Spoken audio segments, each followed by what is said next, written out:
The whispers rippled through Fairplay, Colorado like a wind through prairie grass, when Margaret Verona rolled into town on a dusty afternoon in the summer of 1878. Standing 5 feet and 4 inches tall with a figure that filled every inch of her floral-patterned dress, she arrived with determination in her eyes and 3 trunks of belongings, ready to start anew in a place where nobody knew her name or her story. "Another newcomer," muttered old Mrs. Henderson from her porch as the stagecoach deposited Margaret and her belongings in front of the town's only hotel. "Lord, she's a hefty one." Margaret pretended not to hear as she straightened her hat and approached the hotel entrance. At 26 years old, she had grown accustomed to the sideways glances and whispered comments about her size. Back in Philadelphia, those whispers had grown too loud after her father's death left her alone and vulnerable to the cruelty of society. The West represented something new: opportunity, perhaps even acceptance. The Fairplay Hotel stood 3 stories tall, the most impressive building in the modest mining town nestled in the South Park Basin of the Rocky Mountains. The afternoon sun cast long shadows as Margaret approached the front desk, where a thin man with spectacles regarded her with polite curiosity. "Room for one, please," Margaret said, her voice soft but clear. "I intend to stay a while." "Name?" the clerk asked, dipping his pen in ink. "Margaret Verona. I've come to take the teaching position at the schoolhouse." The clerk's eyebrows rose slightly. "Ah, yes, we've been expecting you, Miss Verona. The school board mentioned a teacher from back east would be arriving." He handed her a key. "Room 204. "Do you require assistance with your trunks?" Before Margaret could answer, a deep voice cut through the lobby. "I'll help with that." She turned to find herself looking up at a tall man with broad shoulders and sun-weathered skin. His cowboy hat was pushed back on his head, revealing tousled sandy brown hair and eyes the color of a summer sky. A silver star gleamed on his vest. "Sheriff Samuel Hawkins," he said with a slight bow. "Welcome to Fairplay, Miss Verona." Margaret found herself momentarily speechless, unused to such immediate kindness from a handsome stranger. "Thank you, Sheriff. That's very kind." With seemingly effortless strength, Sheriff Hawkins lifted 2 of her trunks while a hotel porter took the 3rd. As they climbed the stairs, Margaret couldn't help noticing the curious glances from other hotel guests. She was used to those looks, the mixture of judgment and pity that had followed her since childhood. "First time in the West?" the sheriff asked as they reached her room. "Is it that obvious?" Margaret smiled, unlocking the door. "Eastern clothes, Eastern manners." He set the trunks down gently. "You'll adjust quickly enough. Folks here are friendly once they get to know you." "I certainly hope so. I'm to start teaching next week." The sheriff nodded approvingly. "We've been without a proper teacher for nearly 6 months. The children will be glad to see you." He tipped his hat. "If you need anything, the sheriff's office is just down the street, across from the Mercantile." After he left, Margaret moved to the window and gazed out at the town that would now be her home. Fairplay was smaller than she'd imagined, a single main street lined with wooden buildings, surrounded by pine-covered mountains that seemed to touch the sky. The air was thin up here at nearly 10,000 feet, making her slightly light-headed. "A fresh start," she whispered to herself, pressing a hand against the cool glass. "That's all I need." The next morning, Margaret rose early and dressed carefully in one of her simpler dresses, a navy blue cotton with white trim, that she hoped would make a respectable impression. She had learned long ago to dress to minimize attention to her figure, though there was only so much that clever tailoring could accomplish. The dining room of the hotel was nearly empty at this hour. Margaret ordered a simple breakfast and opened the small leather-bound journal she carried with her, making notes about what supplies she might need for the schoolhouse. She was so engrossed in her planning that she didn't notice the sheriff until he was standing beside her table. "Mind if I join you, Miss Verona? Breakfast is the loneliest meal to eat alone." Margaret quickly closed her journal. "Please, Sheriff, I would welcome the company." He sat across from her, removing his hat to reveal that same sandy hair she'd noticed yesterday. Up close, she could see the fine lines around his eyes, signs of a man who smiled often and squinted against the western sun. "I thought I might walk you over to the schoolhouse after breakfast," he offered. "Give you a chance to see your new domain before the children return next week." "That's very thoughtful of you," Margaret replied, surprised by his continued kindness. Most men, especially handsome ones like Sheriff Hawkins, tended to keep their distance from women of her size. "I was planning to visit it today." As they ate, Sheriff Hawkins, who insisted she call him Samuel, told her about Fairplay. The town had begun as a mining settlement in the 1860s when gold was discovered in the South Park Basin. Though the initial gold rush had faded, steady mining operations and ranching kept the town prosperous. "We're small but growing," he explained. "About 500 souls now, counting the outlying ranches, enough families to keep a teacher busy." After breakfast, they walked down the main street. Margaret felt the stares of the townspeople as they passed and heard the whispers that followed them. Samuel either didn't notice or chose to ignore them, pointing out buildings of interest: the mercantile, the assayer's office, the church, and finally, the schoolhouse. It was a modest one-room building set slightly apart from the main street, with a small bell tower and a fenced yard. Inside, rows of wooden desks faced a larger teacher's desk on a raised platform. Sunlight streamed through tall windows, illuminating dancing dust motes. "It's not fancy," Samuel said as Margaret walked around the room, trailing her fingers along the desks. "But it's sturdy and the children are eager to learn." "It's perfect," she replied honestly. After the crowded, sophisticated schools of Philadelphia, there was something appealing about this simple, honest space. "How many students will I have?" "About 30, ranging from 6 to 16. Some can only come when farm work allows, especially the older boys." Margaret nodded, already planning lessons in her mind. "I'll need to order some books and supplies. Mrs. Peterson at the mercantile can help with that, and the school board left a small budget for you." He hesitated. "There's something else you should know. The last teacher, Mr. Benton, left rather abruptly. There were disagreements with some of the parents about teaching methods." Margaret turned to face him. "What kind of disagreements?" He believed in strict discipline. "Too strict, in the opinion of many." Samuel's expression darkened. "We don't hold with excessive punishment here, Miss Verona. Our children may be frontier-raised, but they deserve gentleness." "On that, Sheriff, we are in complete agreement. I've never found that fear promotes learning." His face relaxed into a smile. "I thought you might feel that way." As they left the schoolhouse, Samuel mentioned another piece of news. "There's to be a town social this Saturday night at the meeting hall. Dancing, food, music, our way of marking the end of summer. It would be a good opportunity for you to meet the families of your students." Margaret's heart sank. Social gatherings had always been difficult for her. In Philadelphia, she had often found herself seated with the chaperones and elderly widows while other women her age danced and flirted. But she knew the importance of making a good impression. "I'll be there," she promised. The days passed quickly as Margaret prepared the schoolhouse and ordered supplies. She met many of the town's residents, including Mrs. Peterson, the shrewd but kind owner of the mercantile, and Reverend Collins, who stopped by to welcome her to the community.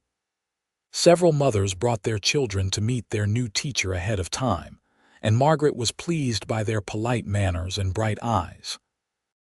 Throughout the week, she saw Sheriff Hawkins Samuel frequently. Sometimes he would tip his hat as they passed on the street. Other times he would stop to chat, asking about her preparations or offering information about the town and its residents. His attention puzzled her. Men like him didn't usually pay such notice to women like her. Saturday arrived with clear skies and a gentle breeze that carried the scent of pine from the surrounding mountains. Margaret spent extra time on her appearance, choosing her best dress, a deep burgundy taffeta with black lace trim that her father had bought her for her last birthday before his death. It was perhaps a bit formal for a frontier town social, but she wanted to make a good impression. She arranged her chestnut hair in a simple but elegant style, with soft curls framing her face. The meeting hall was already crowded when she arrived. Lanterns hung from the rafters, casting a warm glow over the festivities. Tables laden with food lined one wall, while a small group of musicians tuned their instruments in the corner. Children darted between the adults, laughing and playing games of their own invention. "Miss Verona." Mrs. Peterson waved her over to a group of women. "Ladies, this is our new schoolteacher." The introductions came quickly. Mrs. Miller, whose twin boys would be in her class, Mrs. Dawson, the doctor's wife, Mrs. Hamilton, whose husband owned the largest ranch in the area. They were polite, if reserved, asking appropriate questions about her background and teaching experience. When the music began, couples moved to the center of the room. Margaret watched as the women were claimed by their husbands or by the young men who had been eyeing them all evening. She settled herself on a chair along the wall, preparing for her usual role as observer rather than participant. To her surprise, a young man approached, barely more than a boy, really, with a nervous smile and reddened cheeks. "Miss Verona, would you care to dance?" he asked, his voice cracking slightly. Before she could respond, another young man appeared at his side, elbowing him roughly. "Don't be ridiculous, Tommy. Look at her. You'd need 3 men just to get her around the floor once." Tommy's face flushed deeper. "I didn't mean, I was just—" "It's quite all right," Margaret said softly, her practiced smile firmly in place despite the familiar sting of humiliation. "Thank you for asking, but I'm rather tired from all the preparations this week." The young men moved away, but the damage was done. She could feel eyes on her, hear the whispers. It was Philadelphia all over again. Margaret kept her chin up, her expression pleasant, even as she wished she could disappear into the floorboards. Then Samuel Hawkins was standing before her, his tall frame blocking her view of the room and, more importantly, blocking the room's view of her. He wore a clean black suit rather than his usual sheriff's attire, and his hair was neatly combed. In his hand, he held 2 cups of punch. "I thought you might be thirsty," he said, offering her one. "Thank you." She accepted it gratefully, using the moment to compose herself. He sat beside her, watching the dancers. First socials are always awkward, too many curious eyes, too many judgments being formed. "I'm used to it," she replied. "You shouldn't have to be." There was a sharpness to his tone that surprised her. They sat in comfortable silence as the music continued. The current dance ended, and the musicians paused briefly before starting a lively reel. Samuel set his empty cup aside and turned to her. "Miss Verona, would you do me the honor of dancing with me?" Margaret stared at him in disbelief. "Sheriff Hawkins, that's very kind but unnecessary." "You don't need to." "I'm not being kind," he interrupted gently. "I'm being selfish. I'd like to dance with the most interesting person in the room." She searched his face for signs of mockery or pity, but found only sincerity in those summer sky eyes. With a deep breath, she set her cup down. "Then I accept." They moved to the dance floor, and Margaret felt the weight of every stare. She heard Mrs. Hamilton's poorly concealed gasp and saw Mrs. Dawson's raised eyebrows. but Samuel seemed oblivious to it all. His attention focused entirely on her as he took her hand and placed his other hand respectfully at her waist. "I should warn you," she said quietly as they began to move. "I may not be as light on my feet as other partners you've had." His smile was warm. "I've danced with farm girls who stepped on my toes and society ladies who counted every beat aloud. I'm not easily intimidated." To Margaret's surprise, they moved well together. Samuel was a confident dancer, leading her through the steps with easy grace. As they turned and stepped in time to the music, she gradually relaxed, allowing herself to enjoy the moment rather than worry about how they appeared to others. When the music ended, she expected him to escort her back to her seat with a polite thank you. Instead, he kept hold of her hand as the musicians began a slower waltz. "Another?" he asked. "People will talk," she warned. His eyes crinkled at the corners. "People always talk. It's what they do best in small towns. Might as well give them something worth talking about." And so they danced again and again after that, and again when the musicians struck up a lively polka. Through every dance, Samuel's attention never wavered from her. He spoke to her of books they had both read, of the beauty of the mountains, of his hopes for the town's future. By the time they paused for refreshment, Margaret had forgotten to be self-conscious. "Sheriff, you've monopolized our new teacher all evening," Mrs. Peterson teased as they approached the refreshment table. "Others might like a chance to speak with her." "My apologies," Samuel replied with a grin that suggested he wasn't sorry at all. "Miss Verona is simply the best dancer in the room. I couldn't resist." Later, as the evening drew to a close, Samuel walked Margaret back to the hotel. The night air was cool, and stars crowded the sky in numbers she had never seen in Philadelphia. "Thank you for the dances," she said as they reached the hotel entrance, "and for making my first social in Fairplay so pleasant." "The pleasure was mine, Miss Verona." He hesitated, then added, "I hope you don't mind my saying that you dance beautifully, like you were made for it." Margaret felt warmth rise in her cheeks. "No one has ever suggested I was made for dancing before." "Then no one has been paying proper attention." He tipped his hat. "Good night, Miss Verona. I look forward to seeing you again soon." As she prepared for bed that night, Margaret found herself humming one of the dance tunes. For the first time since arriving in Fairplay, she felt a sense of possibility that went beyond her professional duties. It was a dangerous feeling, hope always was, but she couldn't quite bring herself to extinguish it. The first day of school arrived bright and clear. Margaret stood at the door of the schoolhouse, greeting each child by name, having carefully memorized the student roster Samuel had provided. The younger children regarded her with wide-eyed curiosity, while the older ones sized her up with the wariness of those who had already formed opinions about teachers. By midday, Margaret knew she had made the right decision in coming west. The children were eager to learn, despite their varied levels of previous education. Even the most reluctant boys showed interest when she described her plans to include practical mathematics that would help with ranching and mining calculations. At the end of the day, as the last student departed, Margaret sat at her desk reviewing her notes for the next day's lessons. She was startled by a knock at the open door. "Sheriff Hawkins," she said, rising from her chair. "What brings you to the schoolhouse?" "Samuel, please," he reminded her with a smile, "and I came to see how your first day went. From the lack of fleeing children, I assume it was successful." Margaret laughed. "I believe it went well. They're bright children, eager to learn." "I'm glad to hear it."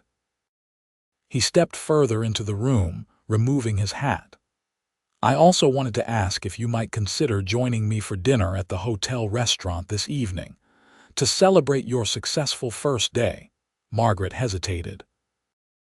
While she had enjoyed their dances at the social, she couldn't quite believe his continued interest. Men like Samuel didn't court women like her, at least. That had been her experience in Philadelphia. "That's very kind, but before you refuse," he interrupted gently, "I want to be clear that this is not a sheriff being neighborly to a new resident. This is a man asking to spend time with a woman he finds fascinating." Margaret studied his face, searching again for any sign of insincerity. Finding none, she nodded slowly. "In that case, I accept." That dinner was the first of many. Over the following weeks, as autumn painted the mountains in brilliant hues of gold and crimson, Margaret and Samuel spent increasingly more time in each other's company. Sometimes they dined at the hotel. Other times they walked together after school, discussing the day's events. On Sundays, after church services, he would often invite her to accompany him on rides to see the beautiful countryside surrounding Fairplay. During one such ride, as they sat beside a clear mountain stream watching the sunlight dance on the water, Samuel spoke of his past. "I came to Colorado in '68, just another fortune hunter," he said, tossing a pebble into the water. "Found enough gold to stake a small claim, but nothing to make me rich. Spent 3 years trying to coax a fortune from the earth before I realized I wasn't meant to be a miner." "How did you become sheriff?" Margaret asked, genuinely curious. "Accidentally," he chuckled. "There was trouble in a saloon one night, a card cheat caught red-handed.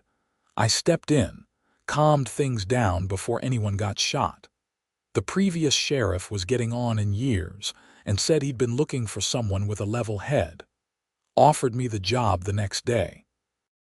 "And you've been keeping Fairplay safe ever since?" "Trying to. It's mostly peaceful these days. Occasional drunken cowboys, disputes over mining claims, the usual frontier troubles." He glanced at her. "What about you? What brought you all the way from Philadelphia to our little town?" Margaret was quiet for a moment, considering how much to share. "After my father died, there was little keeping me in Philadelphia. I had been teaching at a girls' school, but—" She hesitated. "The position became untenable." "Untenable how?" she sighed. "The headmistress felt that my appearance was distracting. That parents might prefer a more traditionally proportioned teacher for their daughters." The words still stung, even after all this time. She suggested I might be better suited to a less visible position, perhaps as a governess in a private home, or in a school where appearance was less important than ability. Samuel's expression darkened. "That's absurd. Your size has nothing to do with your ability to teach." "The world doesn't always see it that way." Margaret looked down at her hands. "I've known since childhood that I would be judged for my appearance before anything else. In Philadelphia, there were always whispers, always judgments. I thought perhaps in the West, where survival requires more practical concerns, such things might matter less." "And has that proven true?" She smiled slightly. "In some ways. The children don't seem to care what size their teacher is, as long as I'm fair and make lessons interesting. Some of the adults still whisper, but fewer than in Philadelphia." "And then there's me," Samuel said softly. "I don't whisper, I admire openly." Margaret felt her cheeks warm. "Yes, then there's you, the exception I never expected to find." He took her hand, his touch gentle. "Not an exception. Just a man who sees clearly what others are too blind to notice." As autumn deepened toward winter, Margaret found herself falling in love with Fairplay, both the town and its people. Her students were progressing well, and many parents had expressed gratitude for her teaching methods. She had formed friendships with several women in town, particularly Mrs. Peterson and Reverend Collins's wife, Sarah. But most significantly, her relationship with Samuel continued to deepen. They now openly walked arm in arm through town, and he joined her for dinner several times each week. If the townspeople gossiped about the unlikely pair, the heavyset schoolteacher and the handsome sheriff, They did so discreetly enough that Margaret rarely noticed. The first snow fell in late October, dusting the mountains and the town in a blanket of white. With winter's approach came preparations for Fairplay's annual harvest dance, held the weekend before Thanksgiving. It was, Mrs. Peterson informed her, the most important social event of the season, with people coming from surrounding settlements to attend. "You'll need a new dress, Mrs. Peterson declared one afternoon as they shared tea in the back room of the Mercantile. "Something special for the occasion." Margaret shook her head. "My burgundy taffeta will do just fine." "Nonsense. Everyone's already seen that one." Mrs. Peterson leaned forward conspiratorially. "Besides, don't you want to take Sheriff Hawkins's breath away?" The thought made Margaret blush. "I doubt any dress could manage that feat. You underestimate yourself, dear, and him." Mrs. Peterson rose and moved to a cabinet from which she withdrew a package wrapped in brown paper. "I took the liberty of ordering this from Denver. The new dressmaker there is said to be a miracle worker for women of all sizes." Curious despite herself, Margaret unwrapped the package to reveal a gown of midnight blue silk. The bodice was elegantly cut to flatter rather than conceal, with delicate silver embroidery that caught the light. The skirt fell in graceful folds that would move beautifully in a dance. "It's stunning," Margaret breathed, touching the fabric reverently. "But I couldn't possibly. Consider it a gift from a friend who believes you deserve beautiful things," Mrs. Peterson said firmly. "Try it on.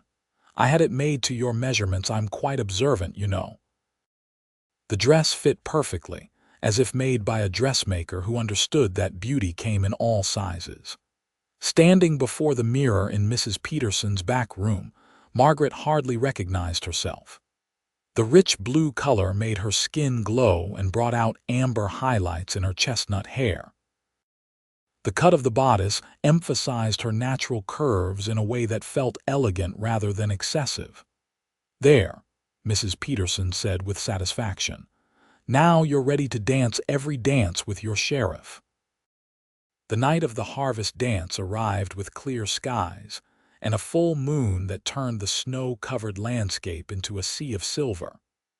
The meeting hall had been transformed with autumn decorations, dried corn stalks and pumpkins, bright maple leaves, and ribbons in harvest colors. A larger band had been brought in from Denver, promising a night of varied music. Margaret arrived wearing the blue silk dress, her hair arranged in an elaborate style with small silver combs that Mrs. Peterson had insisted on lending her. She had barely stepped into the hall when she heard a familiar voice behind her. "Miss Verona, you take my breath away." She turned to find Samuel looking at her with such open admiration that it made her heart skip. He was handsomely dressed in a black suit with a blue waistcoat that, by coincidence or design, complemented her gown perfectly. "You look rather dashing yourself, Sheriff," she replied, pleased that her voice remained steady despite the fluttering in her stomach. He offered his arm. "Shall we give the gossip something to talk about?" "I believe we already have," she laughed, placing her hand on his arm. The evening began with a formal dinner, with long tables arranged around the perimeter of the hall, leaving the center clear for dancing. Margaret and Samuel were seated at a table with several prominent citizens, including the mayor and his wife.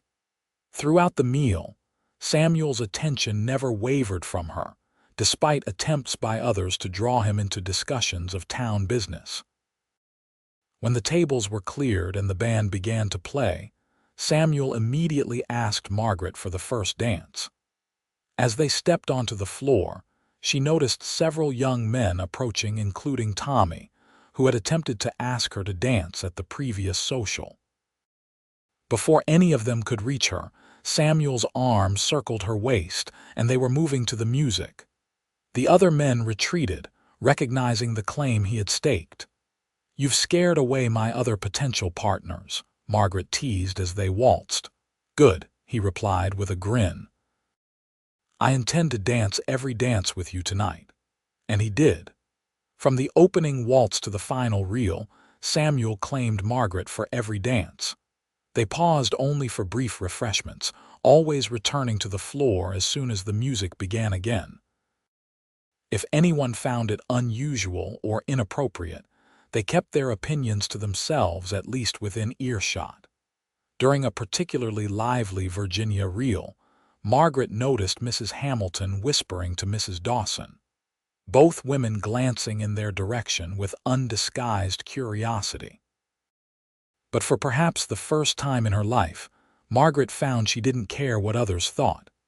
The joy of the evening, the pleasure of being in Samuel's arms, overshadowed any concern about gossip or judgment. As the night drew to a close, the band played a final, slow waltz.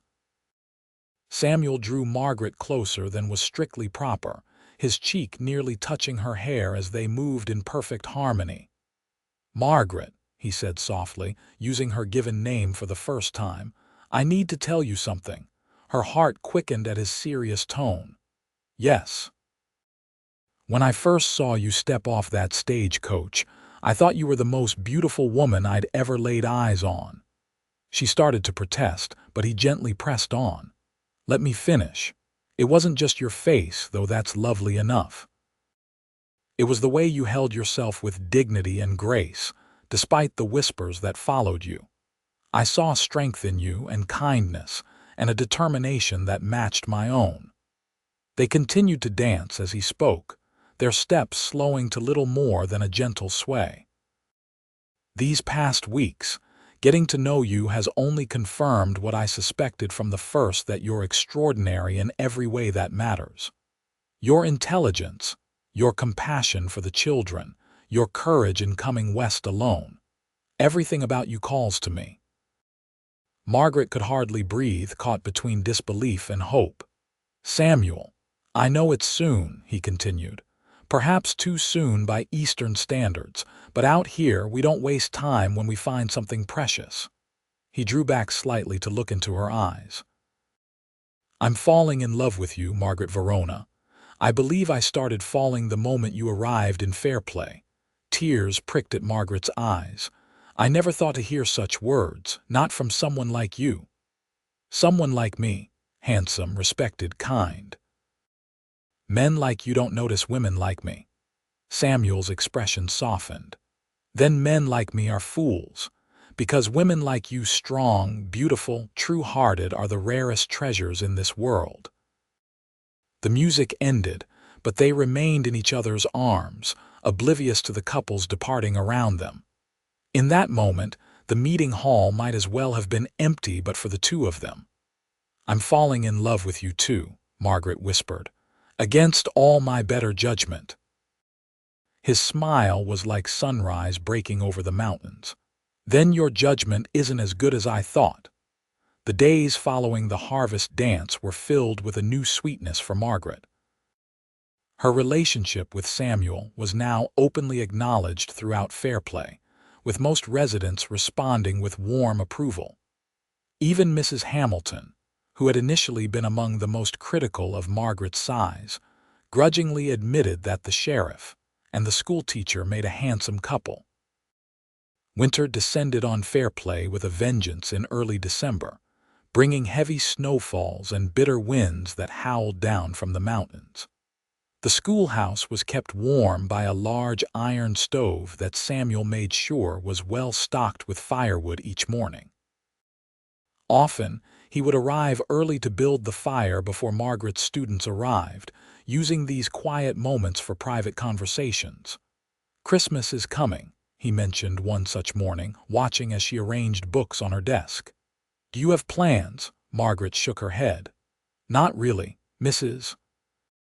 Peterson invited me to join her family, but I haven't decided." Samuel poked at the fire thoughtfully. "I had hoped you might consider spending it with me. I have a small cabin just outside town, nothing fancy, but comfortable enough. I thought perhaps Christmas dinner, just the two of us." The invitation carried implications that made Margaret's cheeks warm. People would talk. People already talk, he replied with a smile. Besides, I have honorable intentions. Before she could ask what he meant, the first students began arriving, stomping snow from their boots and calling cheerful greetings. The moment for private conversation had passed, but his words lingered in her mind throughout the day. Honorable intentions. The phrase traditionally implied only one thing: marriage. But surely he couldn't mean that.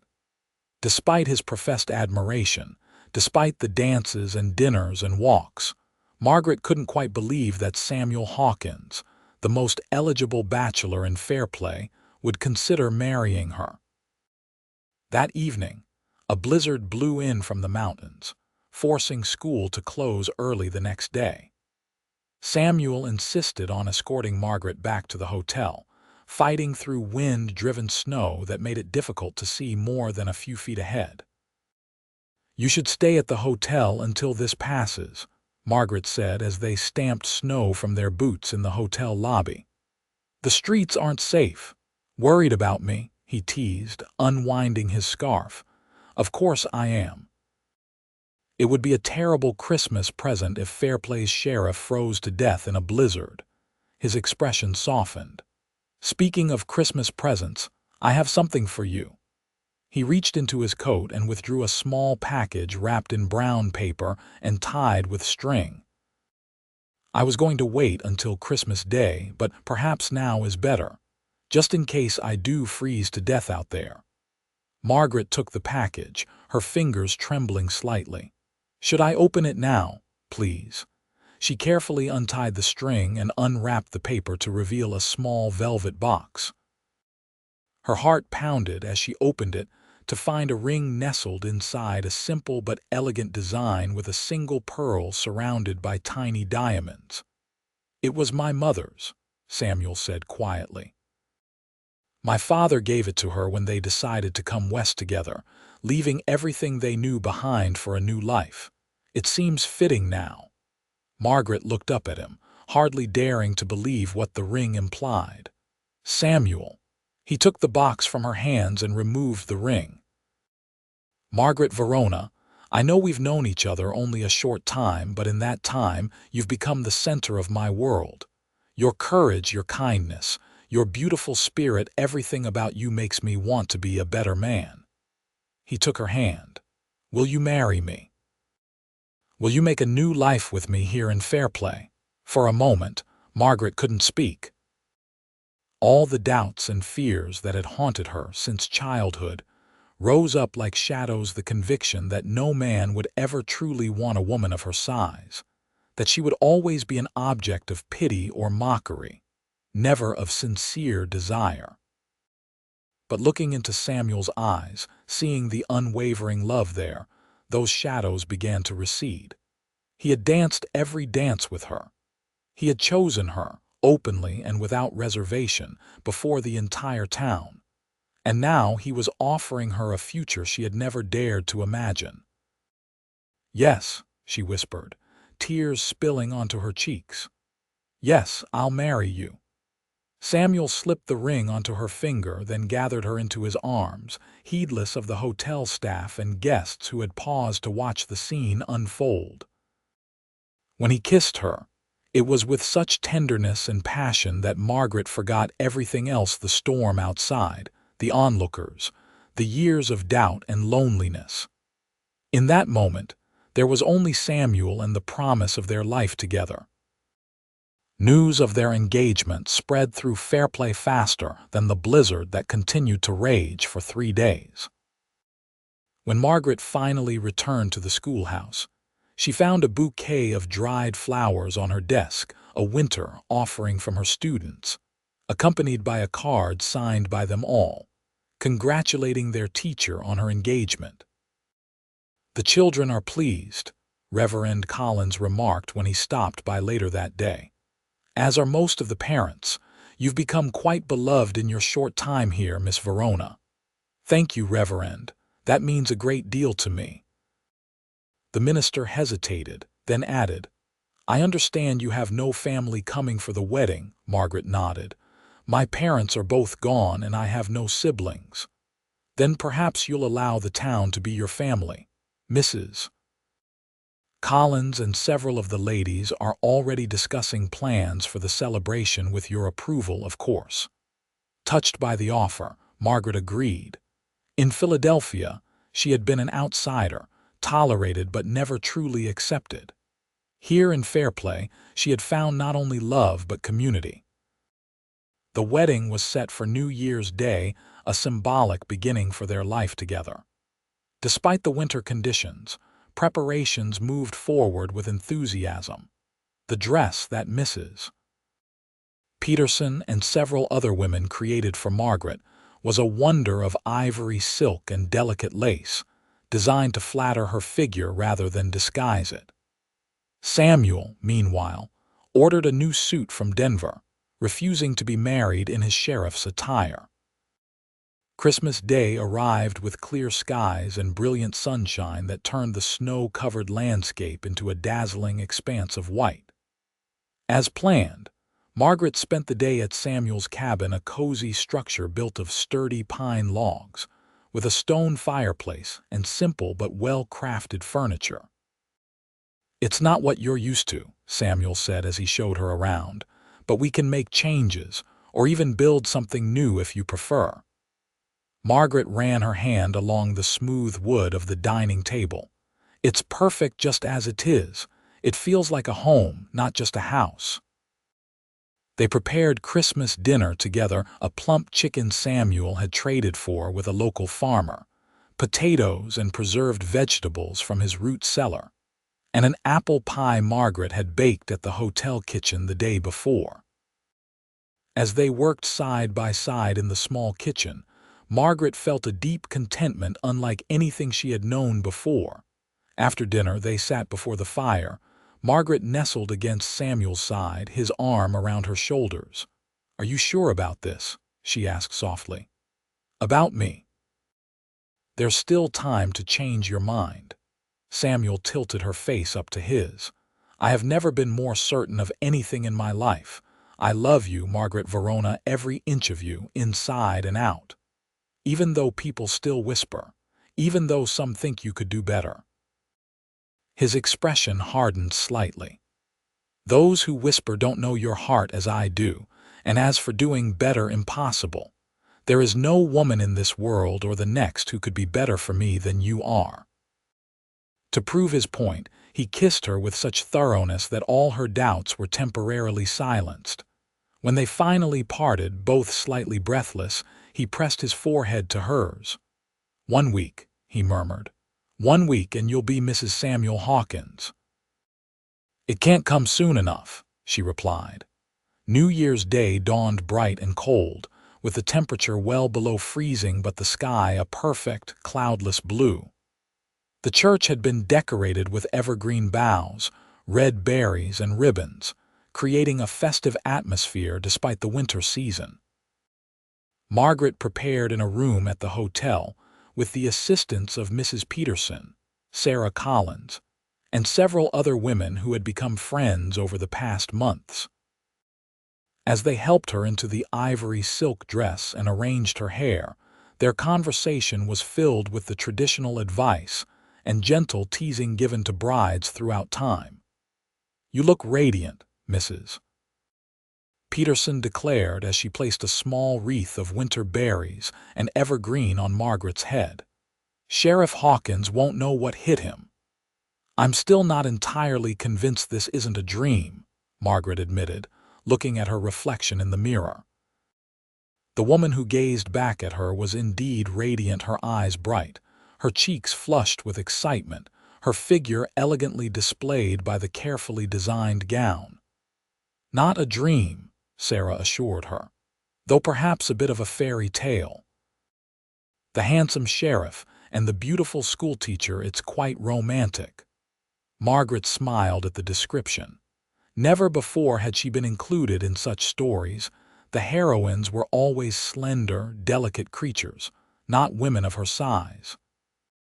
But here in Fairplay, she had somehow stepped into a new narrative, one where her worth wasn't measured by the inches of her waist. The church bells began to ring, signaling that it was time. The women gave Margaret final hugs and hurried to take their places, leaving her alone for a moment of quiet reflection before the ceremony. "Thank you," she whispered to the empty room, her gratitude directed at whatever providence had led her to this place, this man, this life that was about to begin.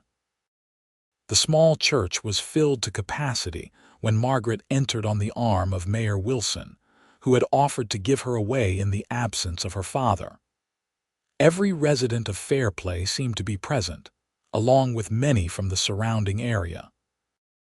But Margaret saw only Samuel, standing tall and handsome before the altar, his eyes fixed on her with an expression of such love and pride that it brought tears to her eyes. The ceremony was simple, but heartfelt. Reverend Collins spoke of love's endurance through all seasons, of the strength found in joining two lives. When it came time for vows, Samuel's voice rang clear and true through the church. "I, Samuel Hawkins, take thee, Margaret Verona, to be my wedded wife, to have and to hold from this day forward, for better for worse, for richer for poorer, in sickness and in health, to love and to cherish, till death us do part." Margaret's voice trembled slightly as she repeated the ancient words, still hardly believing that this moment was real, that this man had chosen her, loved her, wanted to spend his life with her. When Reverend Collins pronounced them husband and wife, Samuel's kiss was both tender and possessive, a public declaration of his devotion. The cheers and applause that filled the church suggested that, whatever whispers might have once circulated, the people of Fairplay had embraced their union. The celebration that followed at the meeting hall was joyous and exuberant. Tables groaned under the weight of food contributed by nearly every household in town. The band played lively tunes, and the dance floor was constantly filled with couples of all ages. But the highlight of the evening, the moment that would be remembered and recounted for years to come, was when Sheriff Samuel Hawkins led his bride to the center of the floor for their first dance as husband and wife. The band played a slow, romantic waltz, and Samuel held Margaret close as they moved with the grace that had surprised everyone at that first social months earlier. When the music ended, Samuel didn't release her. Instead, he signaled to the band to continue, and they danced a second dance, and then a third. As the evening progressed, he fulfilled his promise from the harvest dance. He danced every single dance with his bride, declining all suggestions that he should allow others to partner with her. "She's my wife now," he declared with a grin when the mayor suggested he was being selfish. "I've waited my whole life to find her. I'm not wasting a single dance." Late in the evening, as the celebration showed no signs of winding down, Samuel whispered in Margaret's ear, ready to slip away. She nodded, her feet aching pleasantly from the hours of dancing, her heart full to bursting with happiness. They made their goodbyes quickly, accepting hugs and well wishes from their friends before hurrying out into the cold night air. Samuel had arranged for a sleigh to take them to the cabin, which had been prepared for their arrival with fresh linens, flowers, and a fire laid ready in the grate. As they sped through the snowy landscape, wrapped in warm blankets, Margaret leaned her head on her husband's shoulder. "Happy?" he asked, his breath forming clouds in the frigid air. "Happier than I ever imagined possible," she replied truthfully. Their first night as husband and wife was everything Margaret had dreamed of and more. Samuel's tenderness, his obvious delight in her body, all of her, every curve and softness washed away the last of her insecurities. In his arms, she was not too much or too large. She was exactly right, exactly what he desired. Later, as they lay together in the warmth of their bed, Samuel traced lazy patterns on her bare shoulder. "Do you remember the night we met, at that first social? Of course. You asked me to dance when no one else would." He shook his head slightly. That's not quite true. I asked you to dance before anyone else could. I'd been watching you all evening, working up the courage to approach you. When that fool Tommy and his friend started their nonsense, it gave me the push I needed. Margaret propped herself up on one elbow to look at him. You were nervous about asking me to dance. Terrified, he admitted with a smile. You were so beautiful, so elegant like a queen among peasants, I was sure you'd refuse. She laughed softly. And here I was, convinced you were being kind to the poor, lonely, fat woman. Never. His expression grew serious. I asked you to dance because I couldn't bear not to. Because from the moment I first saw you, I wanted to be near you. And I danced every dance with you because the thought of seeing you in another man's arms was unbearable. Margaret kissed him then, pouring all her love and gratitude into the gesture. I'm glad you were brave enough for both of us. And I'm glad you said yes both to the dance and to becoming my wife. The days and weeks that followed were filled with the gentle adjustments of two independent people learning to share a life. Margaret continued teaching, walking to the schoolhouse each morning from their cabin just outside town. Samuel maintained his duties as sheriff, though he now made a point of stopping by the schoolhouse each day, sometimes bringing her lunch, other times simply stealing a kiss between his rounds. Their evenings were spent in quiet domesticity, sharing meals, reading by the fire, talking about their days. Sometimes Samuel played the harmonica, a skill Margaret hadn't known he possessed until after their marriage. On weekends, they often attended social gatherings in town or visited with friends, but they also treasured their private time together. As winter gave way to spring, and the snow in the high country began to melt, revealing the first wildflowers poking through the thawing earth, Margaret discovered she was with child. The news filled them both with joy and trepidation. Are you worried? Samuel asked as they sat together on the porch of their cabin, watching the sunset paint the mountains in shades of pink and gold. A little, she admitted. Childbirth is always dangerous, and I'm not as young as some first-time mothers. You're only 26, he reminded her, taking her hand. 27 next month, and doctors often say women of my size face greater risks. Samuel's jaw tightened. Dr. Dawson is an excellent physician, and you're stronger than you give yourself credit for. She leaned against him, drawing comfort from his solid presence. I just want this child so much, our child. As do I. He placed his hand gently on her still flat stomach. But I need you more. Promise me you'll be careful, that you'll rest when you need to. I promise. As the months passed, and Margaret's pregnancy became visible, the people of Fairplay showed the same acceptance they had extended to her from the beginning. The mothers among her students' parents offered advice and support, while the children themselves were fascinated by the idea of their teacher creating a new life. Samuel became even more protective, insisting on walking her to and from school each day, making sure she ate properly, and taking on more household tasks to allow her to rest. His tenderness touched Margaret deeply, reinforcing her conviction that she had found a truly extraordinary man. In late November, as the first snows of winter began to fall again, Margaret gave birth to a son. The labor was difficult and long, lasting through a day and night, but with Dr. Dawson's skill and Samuel's unwavering support, both mother and child emerged healthy. He's perfect, Samuel whispered, cradling the tiny bundle in his large hands. The baby had his father's blue eyes and a tuft of dark hair that suggested he might favor his mother in coloring. What shall we call him? Margaret, exhausted but radiant, considered for a moment. William, after my father. William Samuel Hawkins. A good, strong name. Samuel placed the baby in Margaret's arms, then sat beside her on the bed, his arm around her shoulders. "He'll grow up to be as kind and brave as his mother, and as honorable as his father," she added, leaning into his embrace. As they sat together, this new family of three, Margaret reflected on the journey that had brought her to this moment. A year and a half ago, she had arrived in Fairplay alone, carrying the weight of rejection and judgment.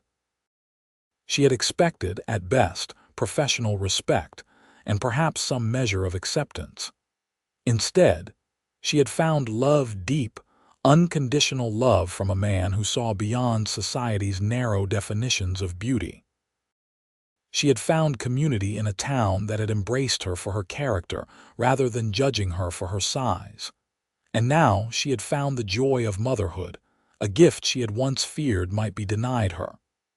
"What are you thinking?"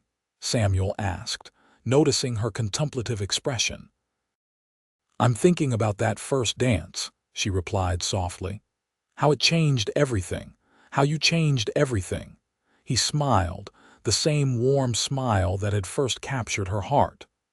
"The best decision I ever made was asking you to dance that night. And every night since has only confirmed what I knew then, that you were the woman I'd been waiting for all my life. Even though I'm not." He stopped her with a gentle finger to her lips. "You're exactly what I want, exactly who I love. Every inch of you, Margaret Hawkins, is precious to me."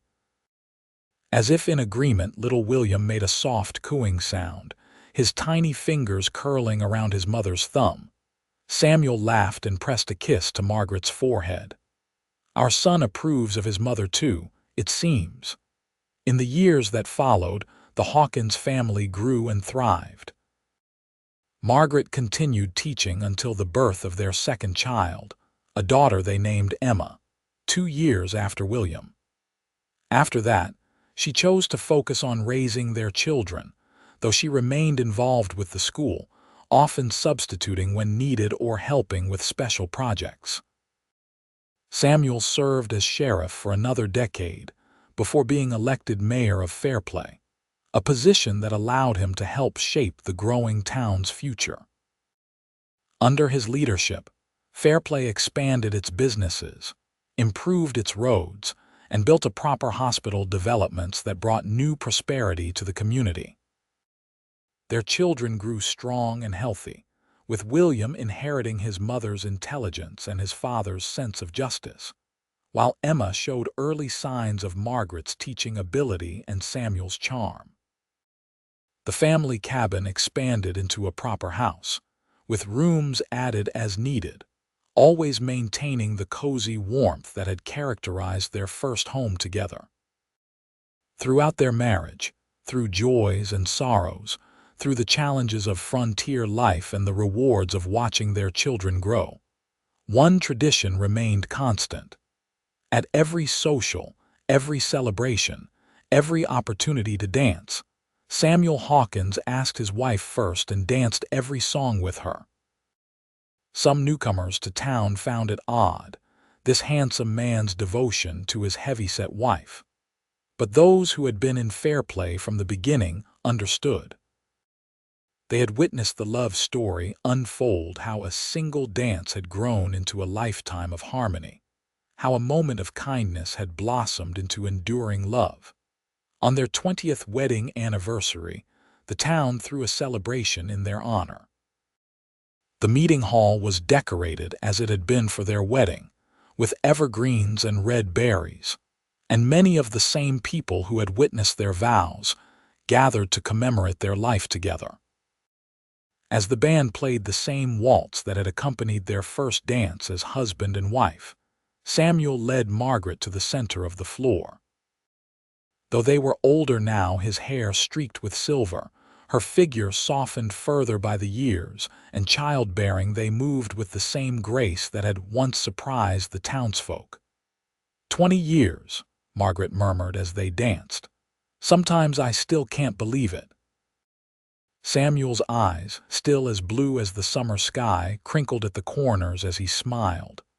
I can. From that first dance, I knew we'd have this a lifetime together.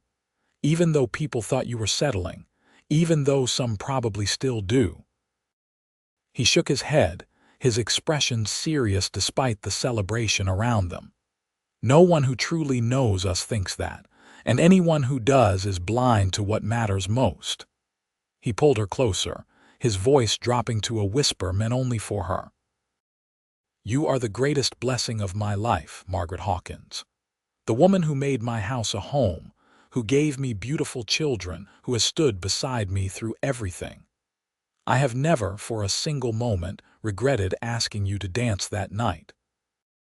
As the music continued, and they moved across the floor, their grown children watching with smiles of pride and affection, Margaret felt the full circle of their journey.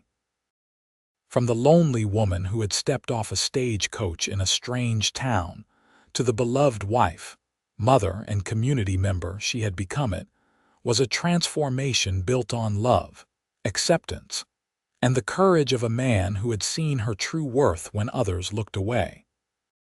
"I love you, Samuel Hawkins," she said, the words as true now as they had been 20 years ago. "Thank you for dancing every dance with me." His answer was in his kiss, tender, passionate, and filled with the promise of many more dances to come.